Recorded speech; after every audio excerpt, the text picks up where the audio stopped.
बिस्मिल्लाहिर्रहमानिर्रहीम अस्सलामु अलैकुम वरहमतुल्लाहि वबरकातुह। Welcome back to online classes of Iqra Huffaz Boys Secondary Schools, a project of Iqra Education System. This is the video session of Iqra English Book 2. In the last video lecture, we discussed and learned two new double letter phonograms in Iqra Phonic Reader 2. In today's video lecture, inshallah ta'ala, we are going to start and inshallah we will complete lesson number 6 of this book. Dear students, Iqra English book 2 की एक और video में हम मिल रहे हैं और इससे पिछली वीडियो में हमने इकरा फोनिक रीडर बुक 2 में से 2 न्यू मल्टी लेटर फोनोग्राम्स और उनके साउंड्स सीखे थे। आज की वीडियो में इंशाल्लाह ताला हम इसी बुक का इकरा इंग्लिश बुक 2 का लेसन नंबर 6 स्टार्ट करेंगे और उसमें से कुछ चीज़ें हम आज की वीडियो में इंशाल्लाह ताला पढ़ेंगे। तो चलिए चलते हैं और चल के पेज नंबर 59 में देखते हैं। यूनिट नंबर 6 स्टार्ट हो रहा है।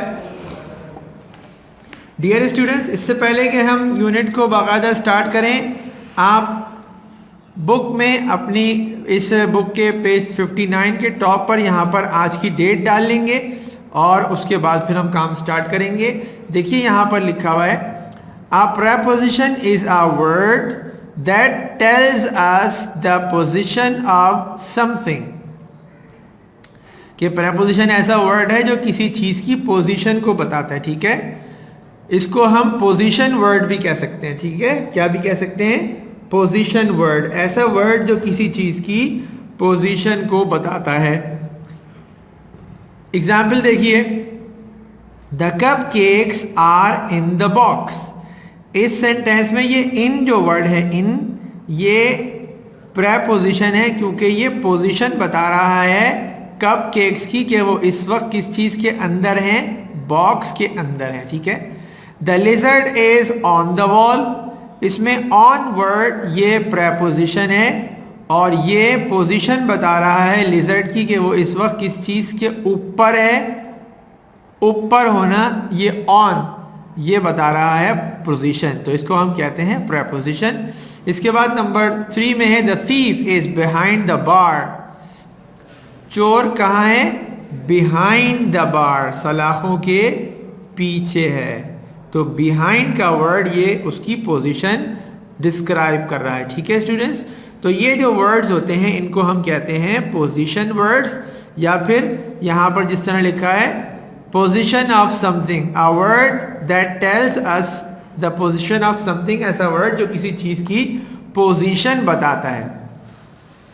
चलिए अब जरा एग्जाम्पल एक्सरसाइज देखते हैं और इससे मजीद आपकी एक्सरसाइज हो जाएगी और आपका कॉन्सेप्ट और अच्छी तरह से क्लियर हो जाएगा प्रेपोजिशन के बारे में।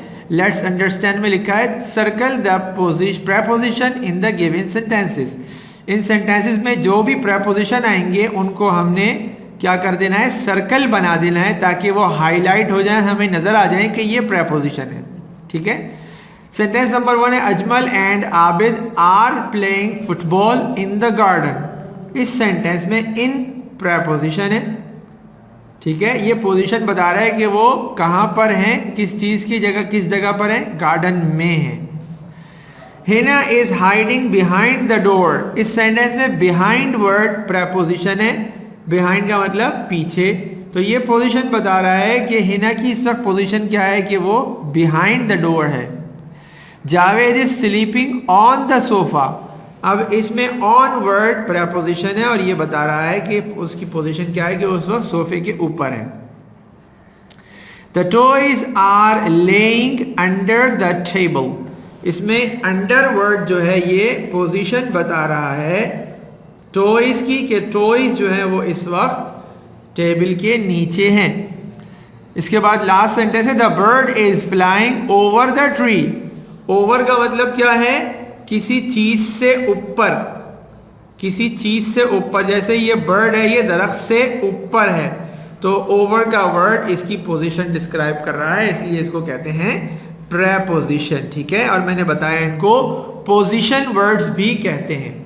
चलिए चलते हैं नेक्स्ट पेज पर और इसकी मजीद एक्सरसाइज प्रैक्टिस करते हैं ताकि हमारा कॉन्सेप्ट और ज़्यादा क्लियर हो जाए। देखिए ये पिक्चर है, इसमें बहुत सारे ऑब्जेक्ट्स आपको नज़र आ रहे हैं,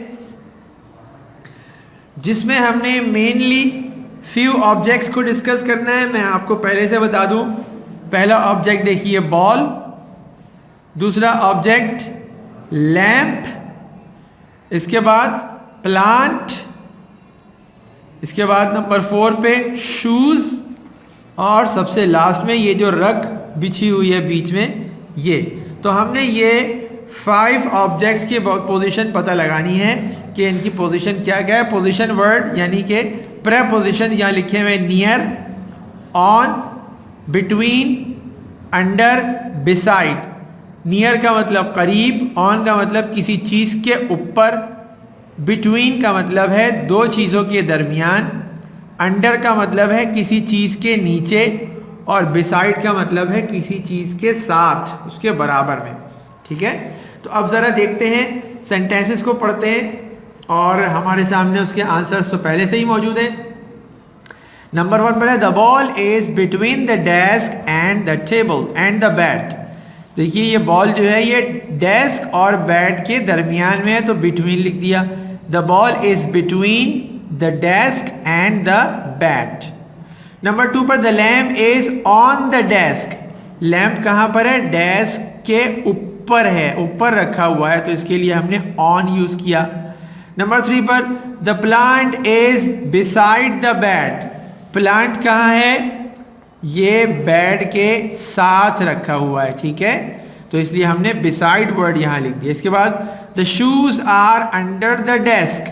शूज कहाँ है? डेस्क के नीचे रखे हुए हैं, तो अंडर यूज किया word. And the last is the rug is near the bed. ये जो रग है जिसको हम दरी बोलते हैं उर्दू में, ये रग जो है ये कहाँ पर है? बेड के करीब है, तो हमने कहा नियर द बेड। ठीक है, नियर मतलब करीब। चलिए अब नेक्स्ट पेज पर एक और एक्सरसाइज देखते हैं। लिखा है look at the picture and answer the question. Picture बनी हुई है, उसके सामने क्वेश्चन भी लिखा हुआ है, आंसर भी। हमने सिर्फ उसमें प्रेपोजिशन सेट करना है, अप्रोप्रिएट प्रेपोजिशन, जो प्रेपोजिशन वहां पर लग सकता हो सही, उस प्रेपोजिशन को हमने यहां पर ऐड करना है। क्वेश्चन है where is the cat sleeping. बिल्ली कहाँ सो रही है? देखिए बिल्ली दरख्त के नीचे सो रही है, तो सेंटेंस में लिखा the cat is sleeping under the tree. UNDER, under मतलब किसी चीज के नीचे। इसके बाद नंबर 2 पर है where is the boy sitting. देखिए लड़का इस वक्त झूले में बैठा हुआ है, तो हमने यहाँ लिखा the boy is sitting in the swing. कहाँ बैठा हुआ है? इन द स्विंग, झूले में बैठा हुआ है। नंबर 3 पर है वेयर इज द चेयर। देखिए चेयर जो है वो टेबल के पीछे रखी हुई है, तो हमने कहा the chair is behind the table. ठीक है, बिहाइंड, BEHIND, बिहाइंड मतलब पीछे।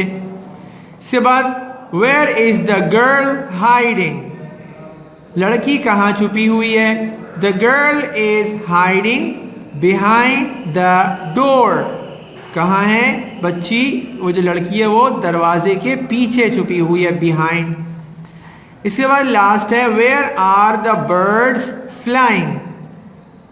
परिंदे कहाँ उड़ रहे हैं? The birds are flying in the sky. कहाँ उड़ रहे हैं? आसमान में उड़ रहे हैं परिंदे। ठीक है, तो इन लिख दिया हमने।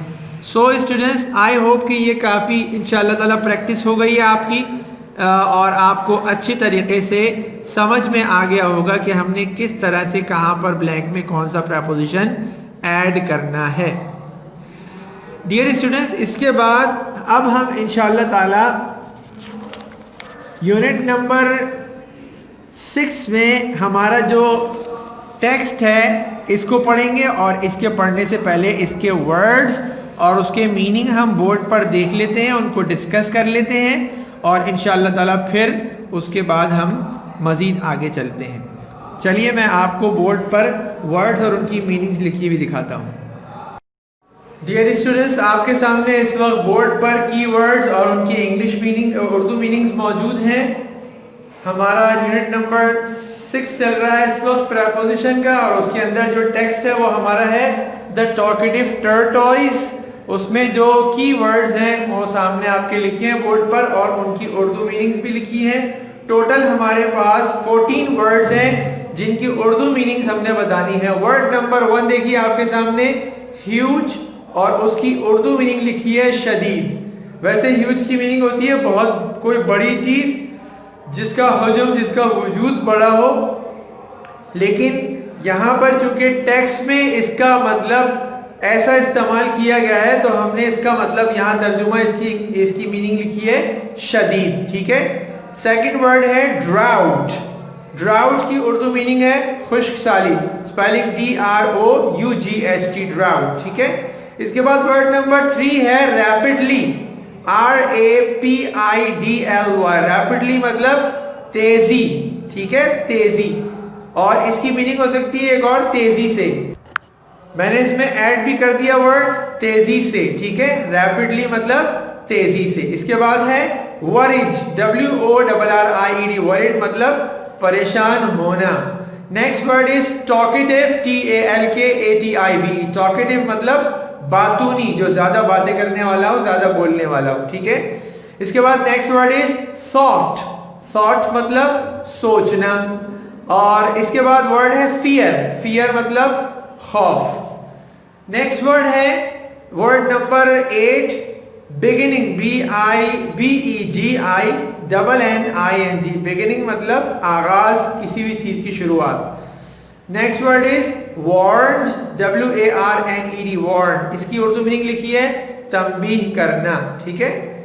इसके बाद नेक्स्ट वर्ड है कॉट, कैच की पास्ट फॉर्म है और इसकी उर्दू मीनिंग है पकड़ना। Next word is strange, strange की उर्दू मीनिंग लिखी है हमने यहाँ पर अजीब। ठीक है। स्ट्रेंज के बाद नेक्स्ट वर्ड है एंगर, और एंगर की उर्दू मीनिंग लिखी गई है गुस्सा। इसके बाद नेक्स्ट वर्ड है फैटल, और इसकी उर्दू मीनिंग लिखी गई है मुहलिक। ठीक है। और लास्ट वर्ड, वर्ड नंबर 14 आपके सामने है हेल्पलेसली, और उसकी उर्दू मीनिंग लिखी गई है बगैर मदद के। ठीक है। तो ये इंशाअल्लाह ताला आपको, मुझे उम्मीद है कि सही तरह से नजर भी आ गए हैं, समझ भी आ गई है। वर्ड टू वर्ड मैंने आपको उसकी मीनिंग बता दी है, word by word, her word की मीनिंग भी हमने डिस्कस कर ली है। आई होप कि ये आपको समझ में आ गई होगी। So dear students, this is the end of today's video session, and I hope inshallah you have clearly understood the usage of preposition and meaning of keywords. अब मुझे उम्मीद है कि इंशाल्लाह ताला लेसन नंबर 6 में जो हमने prepositions पढ़े हैं, उसका यूसेज पढ़ा है, वो भी मुझे उम्मीद है कि इंशाल्लाह आपको कुछ ना कुछ समझ में ज़रूर आया है। और उसके साथ साथ जो हमने लेसन नंबर 6 के कीवर्ड्स पढ़े, उनकी मीनिंग अभी आप देख रहे हैं अभी तक बोर्ड पर, तो मुझे उम्मीद है कि इंशाल्लाह इसकी मीनिंग भी आपको अच्छी तरह समझ में आ गई होगी। I strongly advise you to complete your work on time. मेरी तरफ से आपको एडवाइस है कि आपने अपना काम वक्त पर मुकम्मल करना है। आपको याद होगा पहले टाइटल पेज बनाना होता है, उसके बाद फिर वर्ड्स उर्दू मीनिंग बनानी होती है, चाहे वो एक पेज में आए या वो 2 पेजेस में आए। ये 14 वर्ड्स है, तो आप, मुझे उम्मीद है कि 2 पेजेस में ही आ सकेगा। मार्जिन लाइन और सेंटर लाइन ड्रॉ करके आप करते हैं, डेट्स डालनी होंगी, दोनों पेज नंबर डालने होंगे, और फिर उसके बाद अच्छी राइटिंग में, जॉइनिंग में इंग्लिश के वर्ड्स और उर्दू की अच्छी सी राइटिंग में उर्दू की मीनिंग लिखनी होगी आपको, और इस तरह से इसका काम चलेगा इंशाल्लाह ताला। In case of any problem, you may leave us a message. Inshallah ta'ala, we will give you immediate feedback. Till the next video, take very good care of yourselves. Assalamu alaikum wa rahmatullahi wa barakatuh.